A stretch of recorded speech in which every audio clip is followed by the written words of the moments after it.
বদমাইশ ছেলে। এবার আমি বিয়া করবো নি। নেন দুলা ভাই শরবত খান। জামাই তো দুইজন, ওরা খালি ওরই খাওয়াইতেছে, ওর লোকে মাস্তি করতেছে। কি যে কন খালু, আপনি তো আমাদের খালু হন, আপনার লগে কি আমরা মজা মাস্তি করতে পারবো কন? আমরা তো ওনার শালি হই, আমরা তো ওনার লগে মজা মাস্তি করবো, তাই না? তা কই আমার শালিরা কই? আরে বাবা রে, হের শালি দেখো এই বুইরা বয়সে যে বিয়া করছো একটা পাত্রী পাইছে, এটা তো তোমার 7 জন্মের ভাগ্য। আবার শালি খুঁজতেছে, তো শালি খুঁজতে দেয় না, চুপ থাক।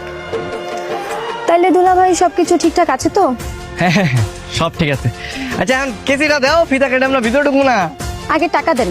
নো টাকা নো গোয়িং টু ভিতরে। টাকা ঠিক না? এখন ঢুকস না, আমতা আমতা করস কে? টাকা আমি 1 টাকাও তোরে দিব না।